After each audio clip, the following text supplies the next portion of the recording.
nepalieki Lietuvos. Bet tu nuvažiuoji kur? Turbūt iki Ispanijos. Aš esu karvę nudaužęs per Aplą, blemba. Kur tu jau pradedi kovoti ne tik su trasa, bet ir pats su savimi.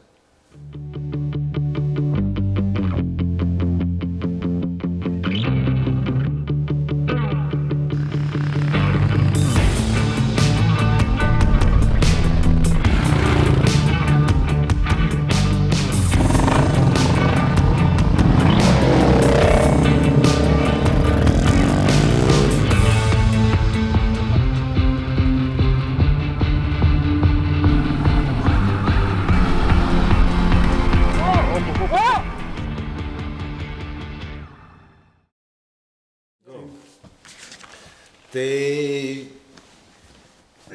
2026-ieji, Vainius Saulius, APL-as. Taip. Tai, Hebra, kas per žvėris tas Aplas yra? Kaip manot, kas tas yra? Vainiau, tavo nuomonė. Aš tai manau, kad APL-as yra labai geras 7 dienas, kai tu išvažiuoji pamiršti visus darbo rūpesčius. Išvažiuoji tiesiog atostogų, kurios yra ne to tipinio formato, kur tu nuvažiuoji į Turkiją ir ten viskas įskaičiuota, tiesiog guli šezlonge ir valgai. Taip. Bet tu čia išvažiuoji patirti ir toje Lietuvoje iš tiesų galima daug patirti. Ir daug įdomių vietų atrasti, ir daug patirčių turėti, ir begalės draugų surasti. Čia turbūt gal svarbiausias dalykas iš tiesų, aš manau. O per šitą APL-ą važiuoja kokie žmonės? Direktoriai, santechnikai, kas per kolektyvas, kas prie laužo sėdi tenais? Prie laužo turbūt galima sutikti visus, ne? Tai pradedant nuo santechniko, ką minėjai, iki direktoriaus, didelių įmonių ar mažų įmonių. Galima sutikti savo draugų, su kuriais pasimatai, pavyzdžiui, kiekvienais metais turim tokius žmonės, kurie važiuoja jau, kiek turbūt Saulius nepamilos 20 metų. Jo, yra kas jau daugiau turbūt važiuoja. Čia guminis redukas, ne, jie važiuotojai, tai jie ten puikiai gazuoja. O klausyk, o moteris, Aplas, enduro, pelkės, purvas, kas tai? Aš tai iš tiesų labai džiaugiuosi matydamas tai, kad kiekvienais metais tų moterų atsiranda vis daugiau. Tai, vienas dalykas, tai labai smagu, nes tai yra kita auditorija visai, ne? Tai turbūt visiems važiuojančiam vyram iš karto yra smagiau, iš karto yra didesnė atrakcija, bet iš kitos pusės žymiai man fainiau matyti, kad moteris ryžtasi tokiam, nors ir sakau, kad tai yra atostogas, vis tiek tai yra didelis fizinis krūvis ir tai reikalauja ištvermės, susikaupimo ir turbūt APL-o didžiausias, ko jis iš tavęs reikalauja, tai tos tokios valios ir pasiryžimo įveikti ir atvažiuoti iki finišo. Supratau. Bet tai, Sauliau, žiūrėk su moteriam, tai moteris važiuoja, enduro motociklas, pats mačiau, varo drožę kaip priklauso. Vyrai stoja, padeda ant trasos. Kaip ten yra iš tikrųjų? Gal dar atsakant į tą klausimą, kas važiuoja APL, ten direktoriai, tai APL nėra direktorių, yra žmonės, kurie tau padeda miške ir su kuriais tu po to vakarė sėdi prie laužo, sakai jam ačiū ir kurie tau sako ačiū ir su kuriais turi gerą laiką dėl to. Tai ten nėra tokių bairių, kad ta prasme atvažiavo direktorius, motociklas iki čia, ne, ir aš direktorius, ateikit ištraukit, ne, visi lygus, aš kaip suprantu, ne? Tikrai taip. Ir tas pats, kad apie moteris, mes esam turėję netgi moterų komandą, kur važiavo vien tik moteris. Praeitais metais? Ne praeitais, anksčiau buvo. Praeitais metais moterų komanda vienas vyrukas važiavo. Super. Tai žiūrėkit, tada važiuojam prie to Aplo 2026. Ką ruošiat organizatoriai per šitą Aplą, ką pateiksit, kokie perliukai, kas tai bus, kiek nakvynių, kiek kilometrų, kokios naujovės? Kiek kilometrų tiksliai dar negalim pasakyti, čia turbūt pasakysim artėjant tačiau starto laikui. Iš naujovių pusės tai tradiciniam turėsim, aš pavadinčiau tais gan tokį įdomiai suformuočiau, pavadinčiau kaip Super Stage. Tai atsiranda Super Stage šitais metais, kaip jisai atrodys ir kokia bus Super Stage esmė, tai dar paliksiu paslapty. Okay. Bet jisai bus vienas per visą APL, tai tie, kas važiuoja pilną APL, mėgausis tiek Super Stage'u, tiek mėgausis ir Rusnėje vykstančiom papildomom rungtim. Tuo tarpu tie, kas važiuos pusinį, tai kadangi pusinis baigėsi prieš Rusnę, tai turės galimybę pasimėgauti būtent Super Stage'u šitoje vietoje. O Rusnėje bus rungtys, ne? O Rusnėje turėsim kaip visą laiką lėto važiavimo rungtį. Okay. Ir papildomų rungčių taip pat irgi bus. Tai vat, kad jas, kaip sakyt, jomis pasidalinti tiek tiem, kas važiuoja nuo Rusnės atgal į Medininkus arba nuo Medininkų iki Rusnės.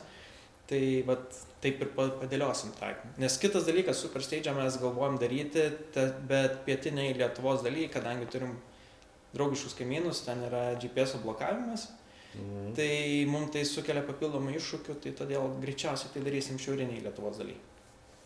Supratau. O Saulius, aš manau, gali prasiplėsti šiek tiek apie pažintinį. Jo, kadangi šiaip pažintinis per paskutinius kelis metus keitėsi, tai kas nežino, kas yra pažintinis APL-as, tai jis yra skirtas tiem, kas galbūt biški prisibijo tos bekelės, bet vis tiek norėtų pajusti tą visą APL dvasią ir pabūt kartu ir pasižiūrėti, kaip tai vyksta galbūt iš šono, kad būt šiek tiek drąsiau ir kitais metais važiuoti pagrindinę APL-ą. Tai tam yra pažintinis, kur gali gerokai paprasčiau ir lengviau jį įveikti. Anksčiau būdavo pažintiniam startai ir finišai vyksta ten pat. Ir tiesiog tu važiuoji savo pasirinktų maršrutų, kad ir asfaltų, ir tiesiog lankytinius objektus. Ir vakare grįžti į tą pačią vietą, susitinki su tais pačiais žmonėm, aptariam dieną. Nuo pernai metų atsirado viena naujovė, kad mes turėjom žvyro maršrutą, kuris po praeitų metų pasiteisino, turėjom tikrai gerų atsiliepimų žmonių, kurie važiavo. Dėl to nusprendėm, kad šiemet jį tikrai paliekam. Ir nusprendėm dar, kad reiktų sujungti šitos du dalykus, tai senąjį pažintinį ir naują žvyro maršrutą. Ir šiemet bus taip, kad bus žvyro maršrutas, aplink kurį bus sudėlioti ir lankomi taškai. Tai žmonės važiuojantis žvyro maršrutą galės dar ir aplankyti lankytinius objektus šalia. O tai žiūrėk, Sauliau, žiūrėk, pažintinis. Dabar aš taip įsivaizduoju, startavom iš Nakvynės, aš esu pažintinis, man pirmas aplas, nežinau, kas tas yra pažintinis, bet noriu važiuoti, ne? Nu ir įsivaizduojam, pirma diena, antra diena, pirma diena, pažintinis, aš įsivaizduoju, pažink Lietuvą, kažką tai tokio, bet ne tais tikrais aplo keliais, o tokiais, kur tu gali važiuoti, ne? Žvyru, asfaltu renkiesi pats. Tai klausimas, tai ką jie mato? Bažnyčią, tvorą, ąžuolą, kiek tų objektų per dieną, nu koks vidurkis yra? Šiemet, kadangi praeitais metais buvo, kaip ir sakiau, buvo pažintinis, tai kas buvo ir tie objektai buvo išdėlioti gan toli pakankamai nuo pagrindinės, sakykime, trasos. Šiemet vis tiek akcentas yra labiau į važiavimą trekų, nes bus žvyrai. Ir bus duotas trekas, taip pat kaip ir pažintiniam, tai yra pagrindiniam APL trekas, taip ir ten žvyro yra trekas. Ir tavo tikslas yra pravažiuoti treku. Tik tai tiek, kad dar šiemet prijungiam, suradom objektus, kurie yra šalia treko, kurios galime ten kelis kilometrus nusukus dar aplankyti. Tai iš principo treko ilgis bus panašus kaip ir pagrindinio, tik tai tiek, kad tai bus ne kažkokie dumblynai, mešlynai, o tiesiog pagrindas bus žvyras. Gali porą perliukų užmesti, aš važinėjau, Vilnius, Klaipėda, visą tą Lietuvą mačiau, autostradą, viskas tvarkoju, ką aš pamatysiu tokio, ko nemačiau pažintiniam, ką? Vienas iš dalykų, ko nebuvo anksčiau ir ką dar planuojam šiemet, ir būtent kas bus būtent tik pažintiniam skirta, tai bus ekskursijos, kur tu pats nesugalvotum į tokius objektus užeiti. Pavyzdžiui, tikrai planuojam ir jau esam šnekėję ir tikėsimės, kad taip ir viskas bus kaip planuojam. Tai bus, sakykime, sūriniai, ekskursijos sūriniai su degustacija. O vynį nebus? Manau, galim suorganizuoti. Tada dar yra klausimas toksai apie Apple, sakyk, kad aš dabar noriu važiuoti APL-ą. Kas tai yra aplamai? Jeigu aš esu naujas dalyvis, taip yra informacija, taip yra reklama, bet įsivaizduokim taip, ašgi savo palapinių ten, savo atsarginių kojinių naujų nesivežu, tą visą dalyką organizatoriai organizuoja transportavimą, ne? Kaip ten yra su tų daiktų gabenimu, kas tas yra? Tai su daiktų gabenimu čia turbūt Saulius gali šiek tiek plačiau išsiplėsti, bet aš tik tai pridėsiu tai, ką tau reikia įsidėti, ne? Ja. Tai tau reikia pasimti palapinę, tau reikia turėti miegmaišį, kilimėlį, turėti rūbus persirengti su šlapsi, turėti feną ant visos komandos, vienas fenas patartina turėti, kad galėtum išsidžiovinti savo batus, kai jas prilisi juos. O pačius daiktus veža Saulius ir jisai turi tam tikrų reikalavimų šitoje vietoje. Nes jau buzas ribotas, aš suprantu, jis turis ir svoris yra ribotas. Tikrai taip, mes vežam daiktus vienu autobusiuku, kuris atvažiuoja į nakvynės vietą, vakare iškraunam daiktus, ryte pasikraunam ir taip komandos neturi rūpintis savo gabenamais daiktais. tik tais mes iš patirties prašom ir tikrai tai yra sekama, kad kiekvienam dalyviui yra skirta 15 kg. Tai galbūt atrodo nedaug, bet tai yra dalinama, jeigu galite skaičiuotis per komandą, nes jums užteks ten 2 miegot vienoje palapinėje arba ten 3 kartais miega vienoje palapinėje, tai jau viena palapinė ir gaunasi, kad likę kilogramai jau dalinasi ant kitų. Aš truputį iš kito galo paskaičiavau 100 dalyvių, nes daugiau mes ribojam, neleidžiama, ne? Tai 100 dalyvių bent jau po 15 kg, tai vieną būsį, kad čia 1,5 tonos. Ir yra tokių bairių buvę, kiek atsimenu, kad tie dalyviai, kurie nespėja išstartuoti, tai lieka išstumti užklimpusį būsiką, ne? Čia toks būna. Yra buvę. Jo, nes 1,5 tonos, tai ten taip atsisėda, ne, visas reikalas. Taip. Aš dar gal papildysiu Saulių, iš tiesų, tai vienas dalykas yra 1,5 tonos, kitas dalykas tūris. Kartais tie 15 kg kaip ir telpa į tuos 15 kg, bet dar, kaip perkat bilietą, ten yra parašyta ir matmenys, iš tiesų, atkreipkite dėmesį, nes tos tašės kiekvienais metais pastebėjom, kad jos didėja. Tas, pavadinkim, taip, 24 MX tašės pasidaro standartinės. Ten 15 kg tikrai telpa. Ir tas tūrinis vienetas darosi toks didelis, kad mums jau darosi sunku sutalpinti būsiką. Ir kiekvienais metais tas ir dalyvių skaičius visą laiką varijuoja.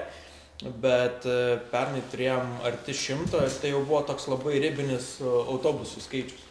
Jo, tai šito vietoj gal net tikiuosi, kad antro autobuso nereiks. Tikrai taip, ir dar apie daiktus būna tokių kuriozinių situacijų, kai komanda paskaičiuoja, kad dar čia liko keli kilogramai, tai mes gal galim įsidėti dar stalą ir kėdės. Tai tokių dalykų į būsiką nepriimam ir tiesiog, tai turėkim. Bet buvo kažkurie metai, kai žmonės jau pradėjo šašlykinės, kėdės, atostogaujam, polisiaujam. Nors aš savo pirmą aplą atsimenu, tai čia bairis, bet atsimenu savo pirmą aplą, prisižiūrėjau YouTube'o, baisu, enduro važiuoti dar taip tik tais pradžia. Tai aš šitą tašę prisikėliau tiek, tada dar nebuvo ribojimo, tai aš jos pats nepakėliau. Ten buvo tokių atsarginių detalių, kur gyvenime neprireiks, žinai, ten aišku, stabdžių kaladėlės, viskas ok, bet buvau netgi nuo Hondos XR įsidėjęs atsarginį pakojį, nes kažkur YouTube žiūrėjau, kad gali nulūžti, žinai, tai ten tiek buvau prisikrovęs nesąmonų, žinai.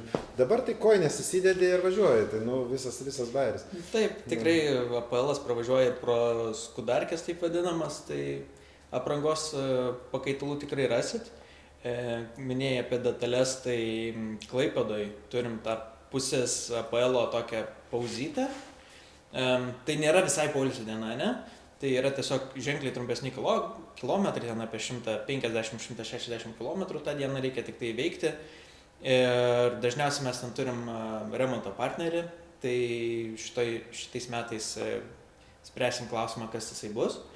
Bet dažniausiai tame servise gali tiek pasiremontuoti motociklą, tiek užsisakyti dalis, nes pas mus visi sportininkai yra, tai ties pusę APL jau reikia keisti padangas kai kuriems, nes motociklai pradeda prašiau važiuoti ir traukti, žinoma, ne tai, kad per tą pusę APL pakyla jo važiavimo, žinai, įgūdžiai iki kito levelio, bet taip, tai šitoje vietoje yra tikrai Klaipėda geras taškas užsisakyti detalių, jeigu reikia.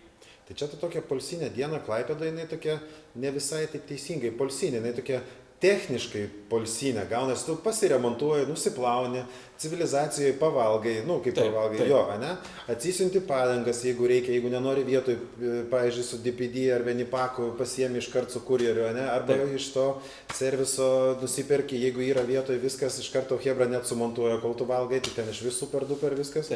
Tiesiog tokia, relax tech. Kaip čia, bivakinė diena tokia techninė, Taip, turi tokią bivakinę dieną ir iš karto su naujom padangom tada startuoji į Klaipėdoje esantį poligoną. Okay. Kad tas poilsas, žinai, kad būtų atsvara. Taip.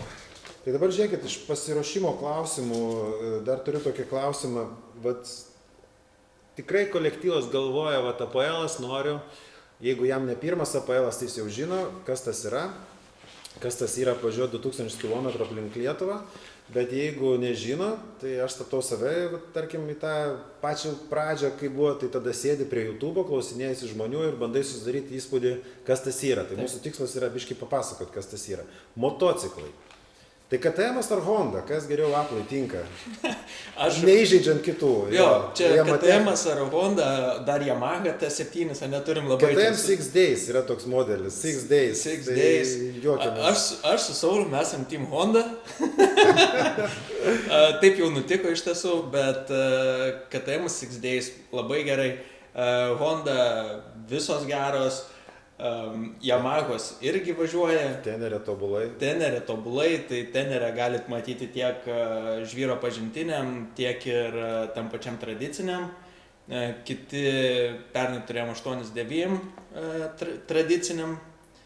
Turėjom iš didesnių turbūt virš litro neturėjome. Buvo, GS važiuodavo 8-2. Anksčiau, jo. Pravažiuodavo, bet aišku, Visi be stiklų, be veidrodžių, be nieko. Taip. Tai iš tų tokių linksmesnių nutikimų pernai 1701 Husky paskandino. Paskutinę dieną. Tai likus ten keliam kilometram iki Jo. finišo. O kas jam nutiko? Ai, ten yra toks upelis Paskendo. prie daržo tokio, palei daržą. Ten buvo provežos, Jo. miškovežė padarytos ir jos buvo užlietos ir jie važiavo viršum ir, aišku, pasisekė Žinau tą taip, kad vietą. aukštyn kojom ir Miškelis ten geras. 701 ant šlipso. Bet Paskutinis finišavo. kilometras įveikė ir finišavo. Taip. Teko šiek tiek palaukti, bet Tai finišavo. tęsiant, tai dabar žiūrėk, tai dabar motociklai, okei, mes išvardinom, mocai, taip toliau, bet iš tikrųjų Apple'ui, tai dabar, vat, jeigu taip, vat, nuo 2000 km jis yra atstumas, ne? Yra ir pavadinkim motociklų klasės hardas, ne? Hardas tai yra, tas, kuris ten, nežinau, 300 kubikų, 4 PM plus minus, ne? Tai hardas tinka labiau, arba tinka toks 5, 600, 800 kubikų, ar tinka tas toksai, kaip vadinam, karvė, virš litro, tai su kuriuo patogiau. Ir kas yra pliusai, kokie minusai, nes, pavyzdžiui, hardas, aš žinau, jisai miškelyje gerai, su hardu, bet Apple'as tai yra 2000 km, ne visi hardai važiuoja tiek. Ir kada hardas važiuoja 10 km ant ten tepalai taškas iš jo. Tai... Teko APL važiuoti tiek hardo pusėje, tiek su karvė, ne? Tai yra du skirtingi APL iš karto gaunasi. Pasakok, sakyk. Tai pirmasis, jeigu tu važiuoji su hardu, tai yra techninės dalys tampa ženkliai lengvesnės, bet tu tas lengvesnės dalis techninės išmainai į kančią ilgojo pravažiavimo dieną, ten yra, man atrodo, 450 km kažkas tokio. Ir ten yra pakankamai greiti tie kilometrai, tai tu su hardu, ten tiesiog mažai džiaugiesi. Tai tiesiog yra agonijos diena, pavadinkim taip. Jeigu tu renkiesi komfortą, tą agonijos dieną ir ten kitom dienom irgi būna tų greitų pravažiavimų, bet jeigu tu renkiesi komfortą tą dieną, tai tada tu turi atidirbti už tai techninėse ruošas. Ir tie, kas važiuoja su tais didesniais, sakykime, turbūt, nežinau, 600 plus, cc, tai jo, arba tada visa komanda patartina važiuoja su tokiais mocais ir tada jau natūraliai jie vienas kitam padeda, arba tu turi važiuoti su ta komanda, kur tie hardukai tavęs nepaliks, nes jau užkniso tave tampyti.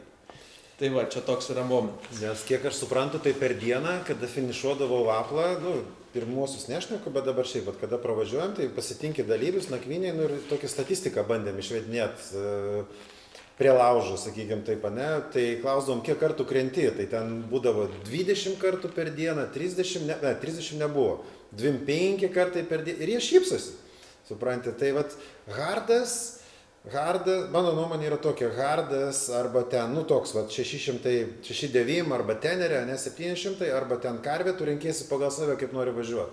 Tai yra toks, o realiai tai nei KTM, nei Honda, nei tenerė, tai yra tiesiog techniškai paruoštas, prižiūrėtas mocas, o jeigu tu atvažiuoji su netechniškai neprižiūrėtu ir ten stabdžių kaladėlės prieš 3 metus tikrinau, tai didelė tikimybė, kad tu nefinišuosi. Manau, kad tai toks.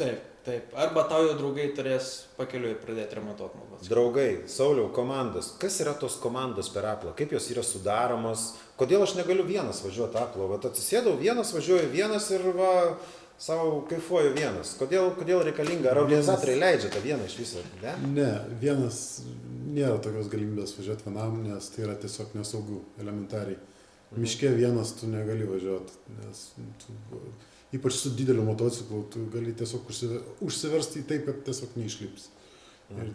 O komanda tam ir yra, kad padėtų. Tai šiaip tai dažniausiai važiuoja žmonės pas mus, kurie jau turi komandas, bet kiekvienais metais būna 2 arba 3 komandos sudarytos iš žmonių, kurie neturi komandų. Aš neturiu komandos, man surasit ką nors, aš važiuosiu iš Apple, labai noriu, labai laukiu. Surasit man ką nors, kas važiuoja? Tikrai. Būsi vedlys ir vesi komandą. Ne, aš gale.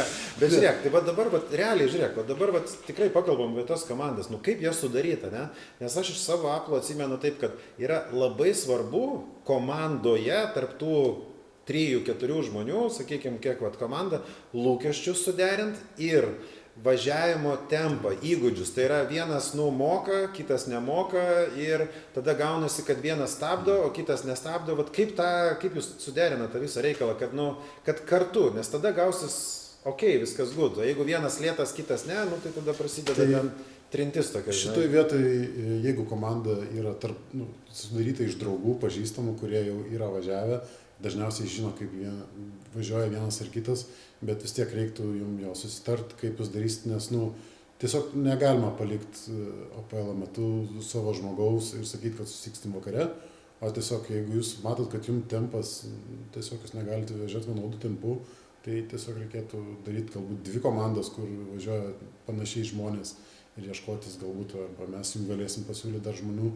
su panašių motociklų, su panašia patirtim ir tai būtų geriau ir patingiau, nei kad važiuot labai, kai skirtingais tempais ir palikinės žmonės. Tai tiesiog taip, apailas ne apie tai. Jo, nes aš tą ir norėjau patikslinti, kad tarkim, aš visiškai nieko nepažįstu, atėjau, labą dieną į Enduro ir suraskit man, kuris atitinka mane. Tai jūs tą...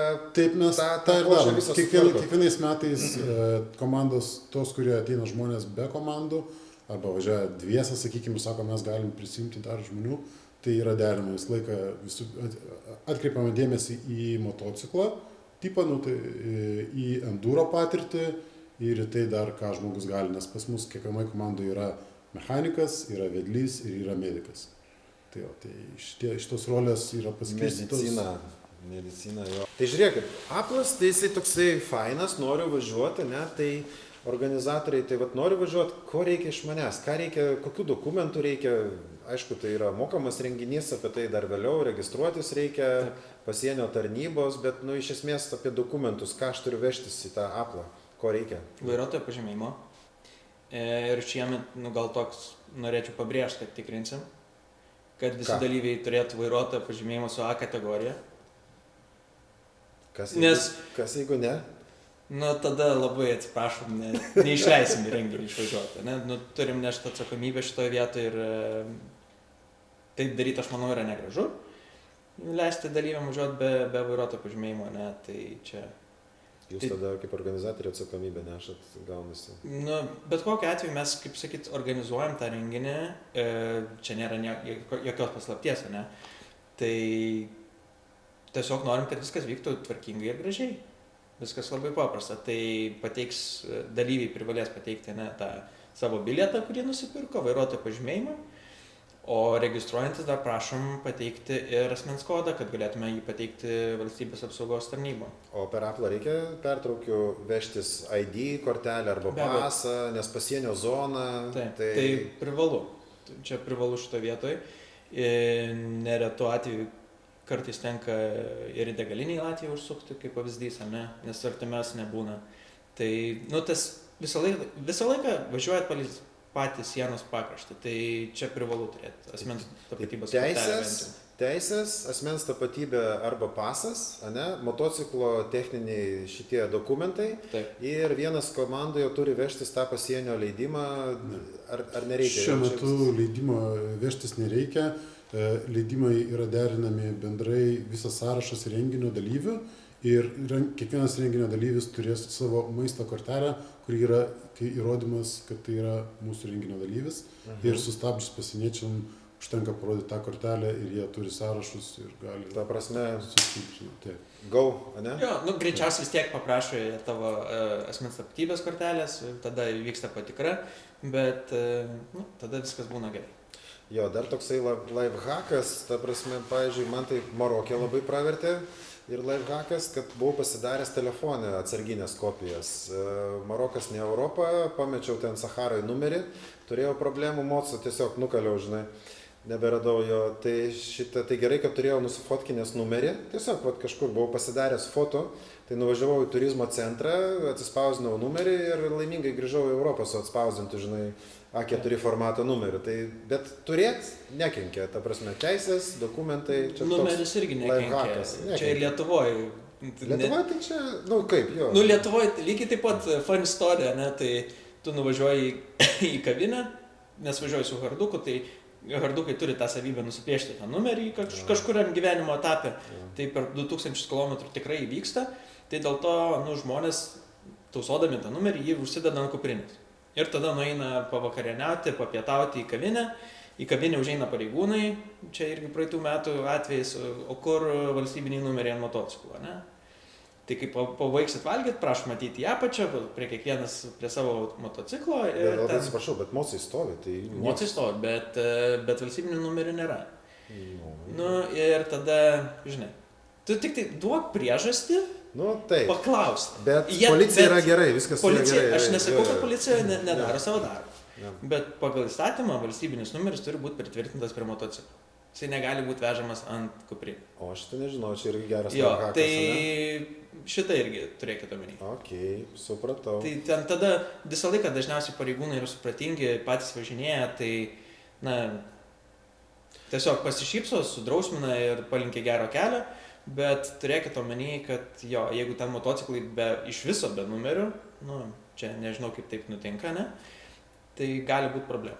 Jo, pametė, nu, bet sakau, pasidarai, nu, aišku, tas pasidarai neagituoju, nes čia gaunasi padirbtas numeris ir tas pats, gal geriau net neturėtų. Didesnis, ne, aš čia ne Europos Sąjungoje taip dariau, Europoje ne, bet turėti dokumentą parodyti bent jau, kad čia yra tai yra nekenkia, nes, nu, visokių bairių būna. Tai važiuojam dabar prie medicinos, ne, vat medicina, komanda, nes tai yra toks sportas, enduro, tai ištvermė, kritimai, lūžimai, visada jų buvo, turbūt dar nebuvo aplo, kad nebūtų kas nors susilaužęs, greičiausiai, kiek atsimenu. Praeitam nieks nieko nesusilaužė. Eik, rimtai? Buvo pirmas, kiek aš atsimenu, kad nieks nieko nesusilaužė. Nu, tai kur čia medis, ne? Tai va, tai šitą, bet medicina, ją reikia bent vieną turėti iš bent jau minimalų rinkinį. Ką ten reikia vežtis komandoje? Nu, kažkas vienas. Ten. Jo, komandai tikrai reikia, viena vaistinėlė privalo būti, tai tam, kad jūs galėtumėte elementariai sustabdyti kraujavimą. Tai tiesiog žirklės, jeigu reikėtų kažkirpti drabužius ir tvarščiai. Tai čia elastinis bintas, jeigu patys, tai čia minimalus dalykas, ką jūs galėtumėt, kad tam, kad galėtumėt suteikti pirmą pagalbą miške kažkur toliau nuo kelio, o jeigu jau atsitinka didesnė nelaimė, tai žinoma, kviečiam greitą pagalbą. Ja, 112, tik be abejo. O dabar atsarginis planas, vat važiuojam, esam miške, kažkur kažkas, tai tas atsarginis planas vadinamas, nu vat turbūt daugeliu kils klausimas, o ką daryti, sugedo motociklas? Nu va taip, aš turiu 3 komandos narius, bet jie pasakė, ai tu sugedai ir sėkmės tau sporte.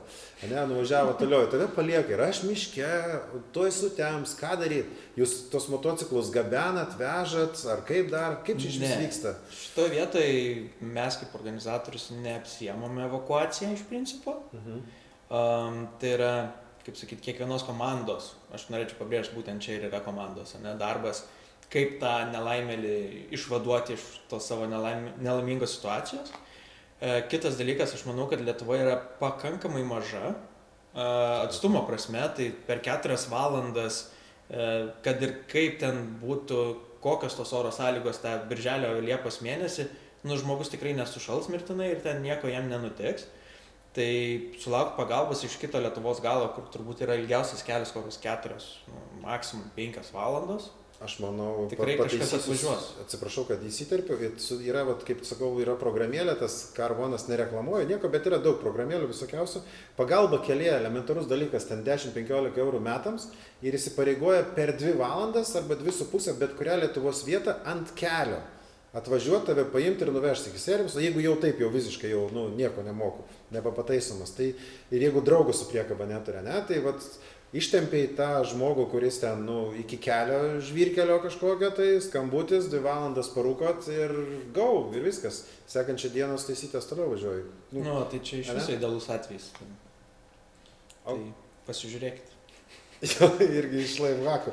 O žiūrėk, važiuojam, tai atsarginis planas toksai reikalingas. Ką daryti, ne? Tokį pasirodo. Ką daryti miške, sustosiu. Nepanikuok, ramiai, galvok. Pasitikėk komandą, turėk variantų, draugą su priekaba, galų gale CTB busą, išsinuomok, atvažiuok, pasiimk. Netgi tokie dideli dalykai, kur atrodytų vidury miško, atsimenu, 15 metais, nuskrydo priekinė žvaigždė teneriai.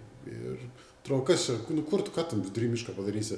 Užteko ten kilometrą įsistumt, gyveno ūkininkas, turėjo suvirinimo aparatą. Tiesiog buvo viskas vietoj, kur tu net nepagalvotum. Iš tikrųjų, kartais, kai priverčia dalykai, tai atsiranda to kūrybiškumo ir galima tikrai iš tokių situacijų pakankamai lengvai išsisukti netgi. Jo, priminė apie priekinę žvaigždę, tai prisimenu irgi iš savo PL, kai važiavom vienam iš komandos nariui irgi nuo priekinio DRZ atsisuko tas šaiba ir nukrito priekinė ta žvaigždė. Tai žvaigždę radom, šaibas aišku ne. Davažiavome iki ūkininko, pasigundė mocą ir jisai normaliai su laidais privirino. Aš asmeniškai dar taip gyvenime nebuvau matęs, bet taip kaip įsivaizduoju, kaip kaime daro, tai privirinome mes tą žvaigždę ir dešim apelo toliau. Žiūrėkit, tema, tas miške, tai gal iš karto pakalbėkime apie navigaciją, ne? Yra mitais apaugę, žmonės žiūri YouTube. Telefonas ar GPS-as? Telefonas ar GPS-as? Ką vežtis? Jūs duodat maršrutą, treką, aš jį galiu matyti telefone, galiu matyti GPS-ą. Su kuo važiuoju? Čia turbūt skonio klausimas, aš gal taip sakyčiau. Yra funkciniai dalykai, ne? Prasideda lietus, tai kadangi tie GPS-ai dažniausiai yra resistive, tai yra 2 tie lėjeriai, tik kai lietus nukrenta, jisai tau nieko nepaspaudžia. Telefone, kadangi tai yra capacitive ekranai, tai tas lietaus lašas gaunasi kaip dirgiklis ir jisai tau ten pradeda maigytis ir ten, kaip matom, TikTokas užsako tau Porsche 911. Tai kad taip nebūtų bevažiuojant, tada logiška kaip ir naudotis tuo GPS device'u. Bet, nežinau, turbūt 95% atveju tai yra, mano nuomonė, nereikalingas dalykas, mes nesam ten 100 sekundės dalis nėra aktualios. Mes galime sustoti, kažką susigalvoti sprendimą, arba galbūt sprendimą jau turi žmonės iš anksčiau. Tai aš asmeniškai naudoju telefoną. Nežinau. Sauliau, ką manai? Telefonas ar GPS? GPS, tik už GPS, nežinau. Bet čia... Aš anksčiau buvau visada irgi už GPS, bet dabar jau, kai pavargau, kai ten GPS programeriai, nesakysiu firmos pavadinimo, gyvena 20 metų atgal, programuotojai. Device'as tai geras, Ir, jau irgi galvoju apie telefoną iš tikrųjų, nes taip, telefonas tik tiek, kad jį reikia, mobilus duomenys turi būti atjungti, nes tu palei Baltarusiją, Rusiją, welcome netyčia pažiūrėjęs, kaip sakai, TikTok ar kas ką žiūri, sąskaitos nustebins, tai tada turi biški gaudytis. O šiaip GPS-as yra vis dėlto gerai, nes tu įsirašai maršrutą ir žinai, kai jis ten bus. Jo, jeigu moki rašyti. Ir tą patį telefoną irgi rekomenduoju atsisiųsti žemėlapį, nesinaudoti online, nes kai išjungsi pasienį internetą, tai ir žemėlapį nebeturėsi. Tiesa, linija liks, bet bus sunkiau važiuoti. Bet telefonai visi dabargi įsistojus, bendrauja su GPS-u, tu tiesiog turėk offline mapą, įsikelt traką. Dar tą traką ne tik, kad įsikelt, bet ir turėk ten telefonę tarp failų kaip kopiją, nes telefonas mėgsta padaryti kažką pakeliui tiesiog. Nutinka gyvenimas. Jo, jam, kažką nesupratau, ir tau tuščia viskas, ir tada turi iš naujo. Bet tada tu ten susikeli ir viskas. Jo labiau, kad tas trakas, kai 100 mocų važiuoja, tau to nelabai reikia. Tu matai jau, kur važiuoja visi palei kelio dangų. Kaip miškovežiai ten, kaip sakant, viskas sugadina. Žiūrėkit. Prie kelio dangos padangos, tai kokias rinktis, su kokiom padangom neleisit važiuoti Apple? Asfaltinėm. Turbūt. Kas yra asfaltinės padangos? Tos lygios, gražios, kur čia Nemuno žiedė važinėja, ne? Tai su šitom, ta prasme, žvyrą galima važiuoti. Jeigu labai nori. Turbūt... Nelabai gal saugu, bet aš nelabai saugu. Neatsimenu, kad būtų tokių variantų, kad... Bet su Britvom dar nieks nevažiavo, jeigu gerai atsimenu. Važiavo su mažais motociklais, Motoriuškos buvo. bet su Britvom dar nieks nevažiavo. Tai jeigu norit, prašom, važiuokit. Mes norim pažiūrėti, kaip jums Palauk, seksis. Šaras su Britva, nevažiavo, jisai čia bandė su Britva, Šarūnas, man atrodo, jo. Tai gerai, tai, bet su tokiom, bet kaip vadinamom eglutėm, Taip. galima? Eglutės puikiai tinka pažintiniam. Aš net sakyčiau, eglutės tinka ir tradiciniam, jeigu yra labai sausa vasara. Tikrai labai priklauso nuo oro. Jo, nes jeigu... Nesakyčiau tai. Žiūrėkit, jeigu norit nertis į avantūrą, tai eglutės tinka viskam. Jeigu tą vasarą lyja bent biškį, eglutės tradiciniam darosi prastokai. Labai prastokai. Jeigu kaip šiemet turėjom pakankamai šlapią vasarą iš tiesų, nors kaip ir oras atrodė, kad sausa, bet miškuose matėm, kad yra tikrai šlapia ir Varadėjo alėja šiemet tikrai nustebino visus dalyvius, nes jau senokai nematyta tokio sunkumo jinai buvo, tai ten su eglutėm tikrai ne. Šiemet bus Varadėjo alėja, laukiu, ten perliukas, ten... Varadėjo alėja yra tiesiog klasikinis elementas tradicinio paelo, tai aš labai džiaugiuosi, kad tenais yra ir vietiniai gyventojai, kurie atvažiuoja pažiūrėti, kaip jiems sekasi, mūsų dalyviams, kaip tenais sekasi važiuoti. Tikrai yra laukimo stotelė, kur duoda ir po šašlyką pavaišina. Šašlykas atsigerti. Duoda giros atsigerti prieš įvažiuojant į Varadėjo. Tai čia tiesiog privalus APL elementas, aš manau. Supratau, puikiai. Tai jeigu jau prie technikos priėjom, oro filtras, tepalinis ar popierinis? Oras ir popierius. Kaip visi technikai sako, oras tepalinis kaip ir yra gerai, bet kada tu važiuoji 2000 km dulkių debesį, iš jo nebelieka nieko. Ir reikia plauti, o plauti nėra kur. Problema su ekologija. Nėra kur plauti, nėra kur gerai išplauti. Aš to prasme, kada Marokė irgi važiavau su Cayenne tepaliniu, galvoju, ten jau Casablanca grįžtant išsimsiu, galvoju, išplausiu jau dzin. Tai kai pamačiau, kad ten jau pomidorai turbūt pradės augti, žinai, ten po viso to, tai jis vis dėlto, toksai, vienai dviem dienom ir plauk, žinai, tai vis dėlto, o tarp kitko meistrai, su kuo esu kalbėjęs, sakė vis dėlto galbūt popierius. Nesu to 100% tikras, bet iš mano praktikos popierinis yra paprasčiau. Tu jį išpurtai, pravažiavai ir jeigu jau visiškai blogai, tai atvažiavai Klaipėdoj, įdėjai naują, važiuoji toliau, viskas, žinai, jis dulkės gal... Toks, čia mano nuomonė, nežinau. Jo, tai kas liečia tepalas ar popierius, tai tepalinė jau faktas, kad visi prasivalo Klaipėdoj, tai čia yra ketvirta diena, 3,5 dienos būni pravažiavęs grubiai, tai tiem, kas yra grupės lyderiai, vedliai, tai čia turbūt nėra jokio klausimo, ten tų dulkių tu prisirenki minimaliai, bet tas komandos narys, ypač tas komandos narys, kuris važiuoja pas tave grupiai paskutinis, bet pas tą ir yra, ar auks pomidoras, ar važiuoti su popieriniu filtru. Galbūt čia klausimas. Aš turbūt labai konkrečiai ten preferencijos vienam ar kitam neturiu. Jeigu važiuoti su Afrika, tai pas mane ten stovi popierinis ir jis yra taip, pas mane ta litrinė Afrika. Tai jinai ten tie filtrai taip šudinai sudėti, kad iki jų daeiti yra ten pusę motociklo ardyti, tai vienareikšmiškai tik popierinės ir sezono gale. Okay. Tau gerai, aš važiuoju su Afrika, bet sena Afrika.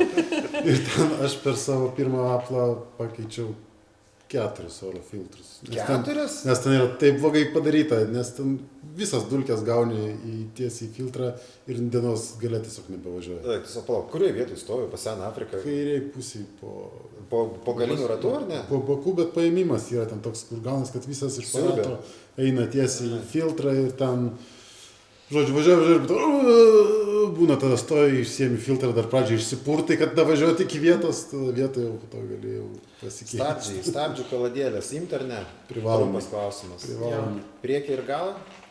Geriau turėti komplektą, nes... Privaloma, kodėl?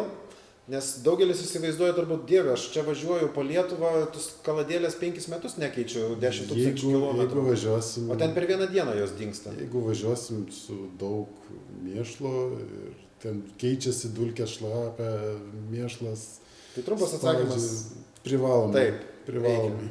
Privalomai. Dar toks klausimas, tai gerai, kaladėlės, padangos, pageidautina piktos, tai yra, kad būtų jaustumai saugiai, tai geriau su tais karkos šipais, kaip jos vadinam. Krosinės, nekrosinės, bet piktos padangos. Visi tą supranta, jausitės saugiau, ne? Ką dar reikia su motociklu pasiruošti ant MPL-ui? Veidrodėliai, turi būti, neturi būti, ten sankabos diskai, trosai sutepti, atsiprašau, ten dar kažkas, ką ten, ar tiesiog belekaip atsisėdau ir važiuoju? Nu, čia kaip, jeigu tu ruoštumės važiuoti bet kokią ilgą kelionę, kuri būtų už Lietuvos ribų, tai turbūt viską pasižiūrėtum, ne? Tepalus, visus skysčius apskritai, ten stabdžių skystį pasižiūrėtum kaladėlės, filtrus, nu, visa ta privalomoji grandinės tempimas, žvaigždės, kaip atrodo pas tave, ne, tiek priekinė, tiek galinė, tai čia lygiai tas pats galioja. Tu išvažiuoji, tik tai taip, ta kelionė, tu nepalieki Lietuvos, bet tu nuvažiuoji kur, turbūt iki Ispanijos, per tuos kilometrus, ar ne? Arti to. Arti to. Tai, nu, ką tu darytum turbūt ir tokiai kelionė, jeigu ruoštumės į Ispaniją važiuoti, turbūt viską Tai reikia pasitikrinti. neprimiršti, kad važiuojam bekelę. Jo, o bekelė papildau Saulių tikrai nelengvina tos eksploatacijos per tos 2000 km. Žodžiu, techniškai pasiruošti, apžiūrėti, kad pats Taip. pagal save žiūri tą motociklą, kad tu žinai, jisai išgyvens tas 2000 ir ne tik išgyvens, dar ir toliau važiuos, kad noras toks būtų. Turbūt kiekvienas važiuojantis su savo motociklu žino savo motociklo lygas, tai manau, apie tai kiekvienas irgi turi pagalvoti ir pasimti pas ką tepalą, ir jie tai tikrai turbūt pasiema tepalą. Jo. Jeigu tu, nu sakykim, tu nusipirkai tą naują motociklą, ką tik iš salono, nes turim ir tokių, nu, praeik pasižiūrėk bent jau, kur yra tie aptarnavimo taškai, ne? Nu, ta prasme, ten, kur tepalas pasikeičia, kad susipažink su motociklu. Ta prasme, aš tą gal noriu pabrėžti, nes kai tau bus vakaras, nes tu užklimsi kur nors, žinai, o dažniausiai užklimsi tada, kada nepatogiausia, užklimsta vakaras, tamsu, ten dar lyja lietus, tada labai mažai norėsis ten aiškintis, kur kas yra. Tai geriau, kad tiesiog būtum šiek tiek suprastum, kur pas tave motociklai yra saugiklių dėžė, kažkas to. Tai prasme, servis manualą telefonė turėk, ne? Grubiai. Arba jeigu owner išeina, tai manual, jo. kad nereikėtų, Jo. ne? Kas čia dabar, kur čia vairas, ne? Taip. Ok, supratau. O kaip yra su tom nakvynėm, su technika, kaip yra aišku, dabar žiūrėkit, su tom nakvynėm. Papasakokim dalyviams, kas yra nakvynė. Vat atvažiuojam, nakvynė, pirma nakvynė Visaginas, antra ten ir artėjam Biržai, link jūros, prie jūros ir taip toliau sukam aplink Lietuvą. Bet kas yra ta nakvynė? Vat aš atvažiuoju, kas tai yra? Palapinė, higiena, tūlikai, ežeras, apie ką tai yra? Pavyzdžiui, nu, vat imkim Visaginą, ne? Atvažiavau, vat papasakokim tie, kurie nevažiavo Aplo. Kas tas yra? Apie ką tai? Tai pirma nakvynė, kaip ir pats minėjai, tai bus Visaginė. Visaginė mes turim kempingą, kuris mūsų jau priema ne pirmi ir ne antri metai. Vietos yra pakankamai, tai yra ežeras, yra dušai, yra tualetai. Kiekvienoje nakvyniai mes žiūrim taip, kad būtų dušas, būtų tualetas, būtų vanduo. Ir taip, tai yra nakvynė kempinge. Kai kuriuose stovyklavietėse yra galimybė pasiimti namukus. Tai ten Vištytį, ten kai kuriuose kitose, bet tai kaina nėra įskaičiuota ir jeigu komanda nori, tai jau tai daro jau atskirai. Patys rūpinasi, patys. ne? Tarkim, atvažiavau, nenoriu, tu jo pririšęs gi nelaikai ten. Ne. Mėgok palapiniai, vat lietus lyja, jisai atsidaro booking.com, aš važiuoju už 5 km, noriu pasiemu sodybą už 5 eurų ir ryte atvažiuoju, pavalgau ir važiuoju. Gau, ne? Tai ta prasme, vat, laisvė tokia. Taip. Bet vis tiek įdomiau yra prie to laužo sėdėti. 100 kartų. Nu. Jo, aš tikrai pritarčiau Sauliui, kad nu, tai yra vienas iš to viso APL patirties elementų. Tai yra tas, kad tu atvažiuoji vakare, tu daliniesi įspūdžiais, kaip tu sekėsi, kur tu sugedai, kam tu padėjai, galbūt tu kažkam padėjai, jisai, tas žmogus, kuriam padėjai, yra tau dėkingas, ateina vakare padėkoti, susėdat kartu, pasišnekat, pabendraujat, susipažįstat ir kitą dieną, nu, tiesiog tu mesgi ryšį, ne? Tai ryšio mesgimas yra turbūt vienas iš tų tokių kertinių dalykų, ką galima išsinešti iš viso APL po pačio renginio pabaigos. Tai tikrai esam matęs ne vieną atvejį, kai tiesiog žmonės susipažįsta taip, kad jie tampa draugais. Ir arba jie tiesiog atvažiuoja kitais metais vėl į APL, ne? Tai gaunasi toksai tradicinis reikalas, kur tie žmonės bent kartą į metus susitinka. Arba tai tiesiog išvirsta į tiesiog natūralią, tikrai gerą, šiltą tarpusavio bendravimą ir draugystę. Esu matęs vienoj komandai buvo, kad komanda niekaip nesuėjo ir išsiskaidė vidury Aplo, bet po to jiems gerai baigėsi, vieni prie vienų prisišlėjo, pirkti prie, nu nesutapo žmonės, vat, karma nesuėjo, žinai, bet, pavyzdžiui, vat, kaip sakai, mes taip susibendravom, iki šiol dabar bendraujam, fantastinė chebra, susipažinom Aplas. Realiai Aplas nes mus įmetė į šūdą ir pasakė, važiuok šitą šūdą 2000 km, tai ten viską patikrinė apie tą žmogų, žinai, koks jisai, kaip jisai reaguoja į stresą, nestresą, į fantastinės situacijas. Ta prasme, viskas. Po to draugai iki dabar, wow, all good, žinai. Tai va šitas, tas perliukas Aplo yra tikrai geras. Tai šitoje vietoje, aišku, kai kas riboja dabar iki 20 valandos, ten tie visi yra pas mus įvesti, žinai, ten laužo, jo, tai reikia stengtis dažniau finišuoti. Bet pakalbėkime apie registraciją. Tai ta registracija Aplas vasarą. Kiek kainuoja Aplas? Šiai dienai Apple kaina, pilna Apple kaina yra 479 eurų. Ir aš, kiek suprantu, buvo soldautas bilietų. Jo, mes dingo tiesiog, ne? Jo, mes turėjom pasidarę išankstinius bilietus, tai vyko čia iki naujųjų metų. Ir mes tuos visus bilietus pardavėm. Labai greitai. Bet tu blemba padarei taip, kad aš pats bandžiau juos nusipirkti, aš nespėjau.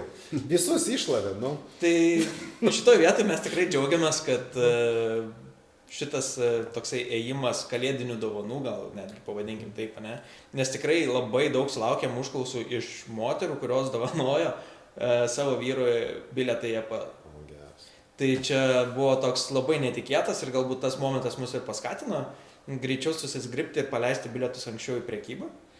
Tai šitus bilietus tikrai išpardavėm greitai, šiai dienai jau turim pusę Apple dalyvių. Skaičiaus nesakykite. Skaičiaus nesakykime, bet sakykim, pusę Apple dalyvių jau yra susipirkę bilietus.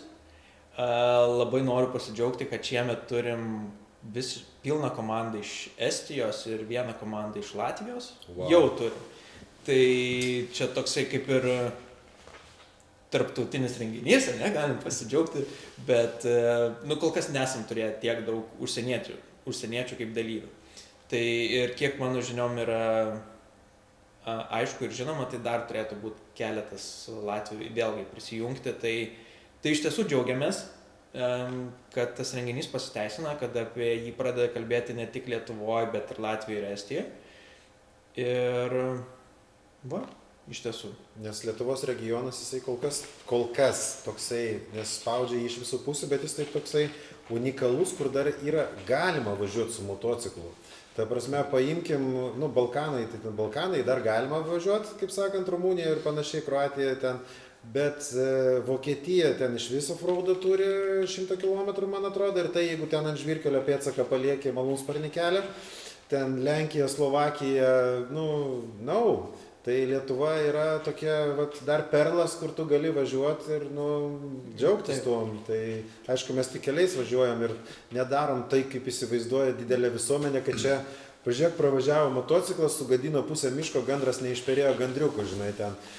Bet nieks nemato, ką padaro miškovežiai, kai ten, protų nesuvokiama, žinai, iškertami miškai, provežos ir taip toliau. Tai tas unikalus reljefas, kuris yra oficialiai legaliai leidžiamas važiuoti, yra, fantastinis. Jo, tai yra tiesiog viešo naudojimo keliai, kaip bebūtų, ne? Tai jokių ten važiavimų per, nežinau, miško paklotės, mėlynės, močiučių braškės per laukus, nevyksta. Tai iš tiesų netgi džiaugiamės tuo, kad ir grįžtant prie to, kuo galim pasidžiaugti, kad tie mūsų dalyviai, kurie važiuoja, jie darosi sąmoningesni ir vis mažiau turim kažkokių tai nutikimų su tais pačiais ūkininkais, nes tikrai anksčiau būdavo, kad ten per laukus pravažiuoja, kad traukia piemenis, ten karvės išsilaksto. Šiemet neturėjom nei vieno tokio atveju. Aš esu karvę nudaužęs per Aplą, blemba. Jo, bet jinai pati kalta buvo. Žinoma. Ką ir sakau, bet dalyvis. Jinai išlindo miške iš niekur ir ten ant gero greičio važiavom, tai tik spėjau įsitverti ir, bet gyvulys gyvas liko. Aš irgi kažkaip, žodžiu, bet daugiau dėkui. Toli ieškot nereikia. Atsiprašau karvės, sorry. Jo, iš tikrųjų dar kalbant apie dalyvius, tai tikrai reikia pasidžiaugti, kad sąmoningėja dalyviai ir kaip tikrai daugiau nei kelis metus tikrai buvo tokių dalyvių, kurie galvodavo, kad aš susimokėjau, dėl to man viskas galima. Tai iš paskutinių metų tikrai tokių nebėra ir tikrai esam kaip tauta pažengę tikrai prieki šitoje vietoje. Sąmoningėja tikrai. Puiku. Tai tęsiant registracijos temą, tai pinigai, į tuos pinigus įeina kas? Dar sykį pakartojam dalyviams. Įeina trekas, įeina leidimas būti pasienio zonoje, įeina daiktų transportavimas, įeina kempingo mokestis, įeina pusryčiai ir vakarienė. Pietumis reikia pasirūpinti pačiam.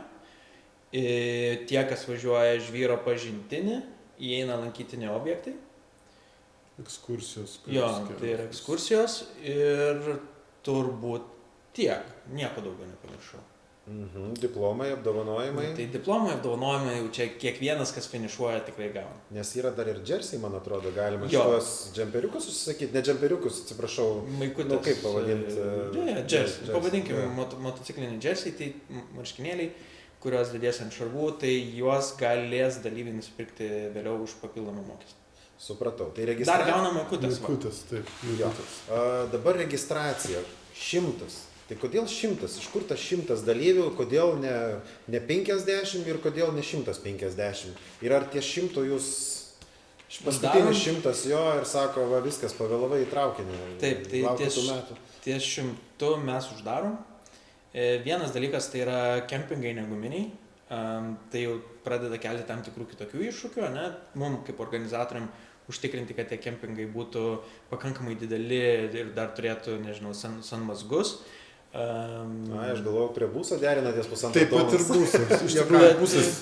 Bet turbūt labiausiai rimtas ribojantis, dalykas, taip. ribojantis faktorius šiai dienai, pagal tai, kiek žmonės pradeda vežtis daiktų, yra busas, Jo. kuris pirmas turbūt tai iškris ir mums bus iššūkių, bet manau, tai galima išspręsti su priekaba dar. Nu, čia Jo, jeigu sprendžiamas taip dalykas, nutiktų. bet Dar toks klausimas, tai tarkim, svarščiau, žmona nepadovanojo man to APL, svarščiau iki paskutinės minutės, ane, ir tarkim, viskas jau sugalvojau, bet jau 100 dalyvių yra ir noriu važiuoti, ir ar per kažkokias tai pažintis aš ten 101 įlysiu ar ne, ar susitarsim kažkaip tai ten, ar įmanoma, Ne, ar geriau paskubėti. Ir... Susitarimų nebus, bilietai yra uždėtas skaičius 100 vienetų ir kai jau bus 100 parduota, tai bus 100 parduota. Viskas. Taip. Tai tie, kas pirks anksčiau, bilietą nusipirks už žemesnę kainą, kuo arčiau renginio dienos eisim, tuo bilietas bus brangesnis. Tai visą tai rasit mūsų bilietų prekybos partneriai. Kur? Kur ieškoti? Paysera Tickets ir APL 2026. Tai tarkim, pažiūrėjau šitą mūsų pokalbį fainą, sugalvojau, kad aš galiu ir važiuoju, tai aš einu, kur surasti Facebookas? Facebookas APL Adventure Lithuania, raidapl.lt. Tai raidapl.lt, jeigu nueisi ten, rasi tokį detalesnį aprašymą, kuo skiriasi vienas maršrutas nuo kito, kas įeina, kas neįeina, rasit nuorodas į bilietų prekybą, o Facebook'e arba tam pačiam Instagram'e galit pasiekti mus Raida APL Adventure Lithuania. 2026 aplas bus cool. Aišku, jisai bus. Aš tai jau dabar laukiu. Jau motociklą apie jau 6 kartus galvoju, ką čia dar patobulinti, žinai. Ta prasme, jau nebežinau, ką daryti. Laukiu. Tai gerai.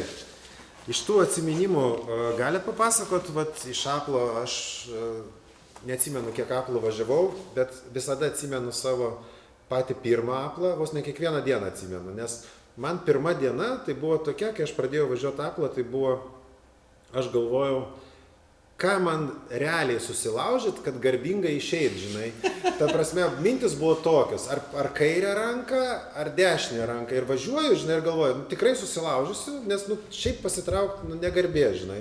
Po to galvojau koją, bet galvoju, koja gali lūžti per sąnarį, žinai, skaudės ilgai, žinai. Ir taip pat iki to Visagino dasigavau, žinai, lyja, šlapia, buvo baisu. Tai buvo pirmą dieną tokia persilaužė, žinai, nieko nelaužiau. Antrą dieną čiut atsigavau, o trečią dieną, kaip daina, žinai. Tai čia kaip mokykla tokia gavosi. Tai iš tų bairių tokių, gal jūs atsimenat, tokių yra? Aš apie savo irgi, man iš tikrųjų pirmas aplas tai labai panaši istorija kaip tavo. Aš išvažiavau į aplą nusipirkęs motociklą tais pačiais metais. Prieš tai su motociklais nieko bendro neturėjau. Nusipirkau seną Afriką.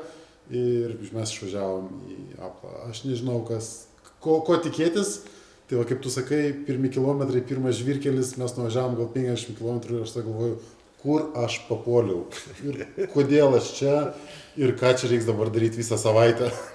Bet turėjau labai nuostabią komandą, nors irgi mes buvom dviese įmesti į kitą komandą, bet tai buvo labai nuostabų žmonės, kurie mūsų ir laukė, ir padėjo, ir mes dar iki šiol karts nuo karto su jais susirašom.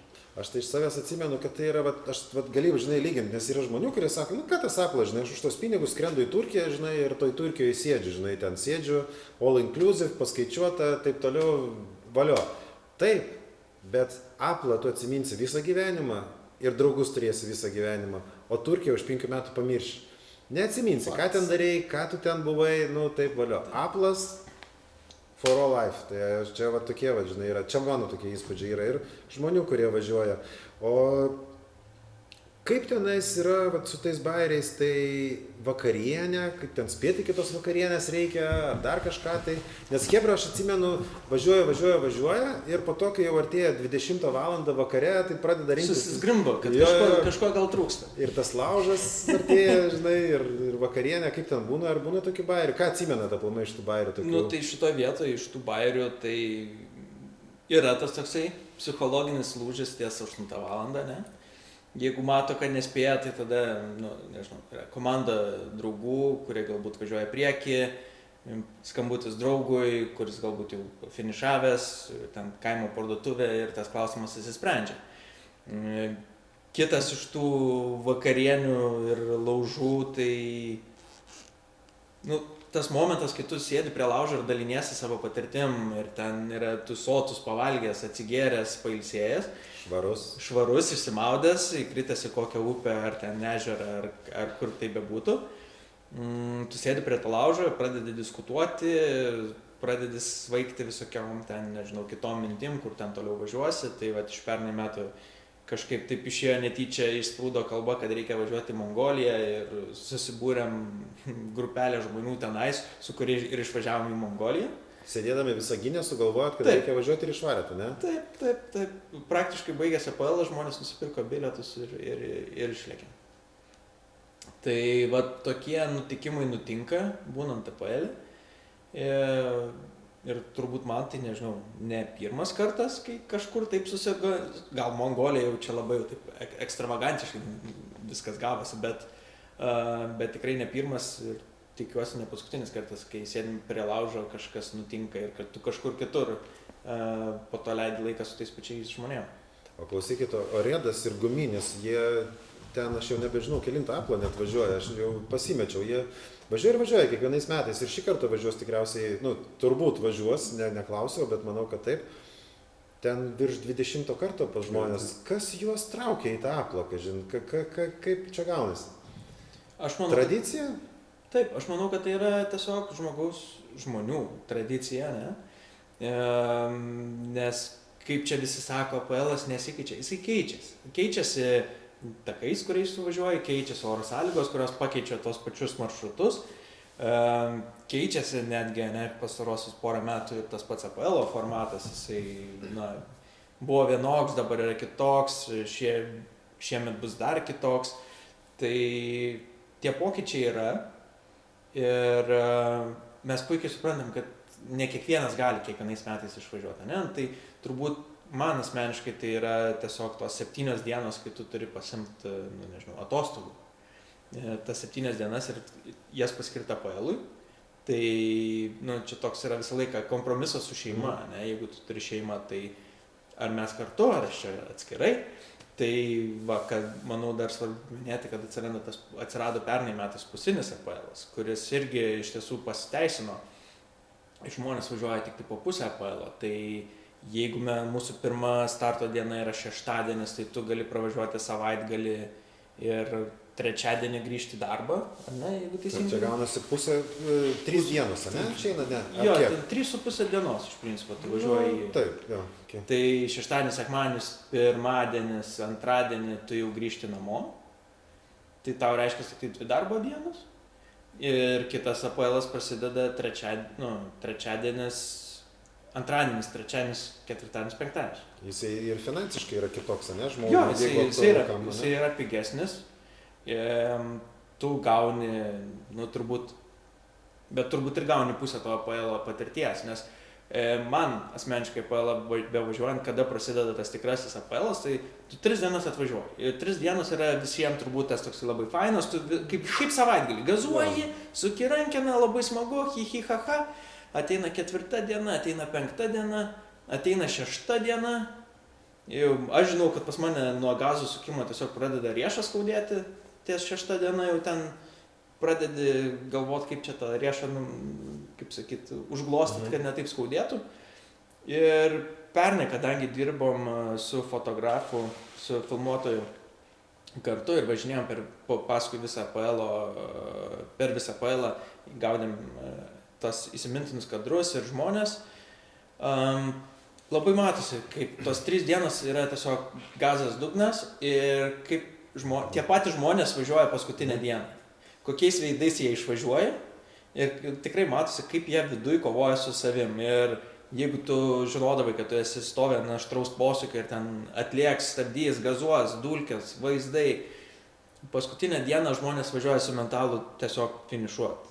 Neprisidirbt ir finišuot. Bet čia ne visi, jau kiti kaip tik būna, jau finišų kvepia ir dažniausiai traumos prasideda, nes jau viską moku, žinai, bet čia toks... Jo, bet turbūt didžioji vis tiek dauguma, teisingai tu ir pastebėjai, bet didžioji dauguma jau būna išsekę. Jau būna išsekę, jau būna pasivažinėję ir, vat, sakyčiau, vat, nuo 5 dienos prasideda tas toksai tikrasis APL'as, kai tu statai save į to tikro dakaristo, pavadinkim mane, tą jausmą, kur tu jau pradedi kovoti ne tik su trasa, bet ir pats su savimi. Cool. Bet čia būna pirmas aplas. 2 lengvesnis, 3 dar lengvesnis, 4 jau go. Nu, aš gal taip nesakyčiau, ne? Bet, nes sakau, iš tiek, kiek važiavau, aš pradedu kovoti tiesiog su savimi. Man, nežinau, riešas vis pradeda skaudėti, dar kažkas, bet tas toksai būna, tas lūžio taškas vis tiek atsiranda. Jo, pilnai palaikau, nes pirmos 2 dienos yra azartas, emocijos ir, sakykime, jeigu tu jau ir geras važiuotojas, tai tu gazuoji, draugai, tos pirmos dienos, nu dar 3 diena, tu ten viskas gut, gazuojam, dirbam, po to jau gaunas tokia 4, tokia biški batarkės jau pailsėk, jau gal ir magno reikia atsigerti, žinai, nu va toksai va būna, 5 jau tokia... O 6 jau namais kvepia jau. O dar priklauso, kiek tu labai nusiteikęs dalyvauti prie laužo. Jeigu tu eini miegot 4, keliesi 8, 9 jau startuoji. Knarkiantis ten ir... Knarkiantis, tada ten kažkas pradeda, nu, tu dar norėtum pamiegot, gal tau 9 ir nereikia išvažiuoti, nes tu greit važiuoji, galėtum kaip ir 10 išvažiuoti. Bet atsikelia draugai, kurie ten 8 valandą jau pradeda šildyti motorus ir, nu, natūraliai tu atsikeli irgi. Ir tos valandos kaupėsi jos. Ką norėtumėt palinkėt 2026 APL būsimiem dalyviam? Aš tai norėčiau tiem, kurie vis dar galvoja, ar aš čia galiu ar negaliu, tai tiesiog išdrįst, nes tikrai galit. Jo, iš tiesų gali visi. Kai tu galvosi, kad tu nebegali, tikrai yra komandos draugai, kurie tau padės ir tikrai tu galėsi. Nu, tiek tavo pavyzdžių, Mario, tiek Sauliaus, tiek ir mano pačio pavyzdžių. Nu, pirmi APL jie taip, kaip ir sakė, yra sunkiausi ir tu galvoji, kad tu nebegali, bet pasirodo, kūnas gali daugiau, negu tu galvoji. O turbūt kitas dalykas - nebijoti ir pasiryžti, sudalyvauti. Tai mesgi neprašom, kad reikia sudalyvauti ten, žinai, 20 metų dabar iš eilės. Ir nepramiegot registracijos, teisingai? Jo, nepramiegot registracijos, kuri užsidaro gegužės 31 dieną, bet ten yra brangiausi bilietai. Tai jeigu tau svarbus ir piniginis aspektas, aš siūlyčiau tos bilietus įsigyti anksčiau. Galų gale gal 31 dieną jau ir bilietų nebeturėsim, ne? Šitą labai norėtumėt tokį renginį. Jūs skelbsit internete, parašysit kažkur, informuosit, jau 80, jau 90, liko 3-5, ar šito nežaisit žaidimo, hebra, netampysit nervų? Iš tiesų, dar nenusprendėm šitoj vietoj, greičiausiai aš nebūčiau linkęs tai pušinti, bet kokiu atveju tos žinutės dažnės iki renginio, tai manau, kad tikrai sekit mus socialiniuose tinkluose, tikrai jeigu matysim, kad bilietai tirpsta greičiau negu tikėtasi, tai tikrai informuosim, kad, nes yra žmonių, kurie tikrai žinom, kad važiuos ir šiemet, bet jie dažniausiai neskuba, nes, nežinau, taip dėliojasi gyvenimas. Tai nėra rezervo, Jo. nėra tokio, ne? Tai tikrai paskelbsim anksčiau, kad bilietai tirpsta ir... Gerai, uždarant šitą nuostabų mūsų pokalbį, tai KTM ar Honda, kurį rinktis, ar Yamaha, ką rinktis, su ko važiuoti Apple? Padangas įsiaiškinom, tai bet paskutinis ir palinkėjimas ir viskas baigiam su dalyviais.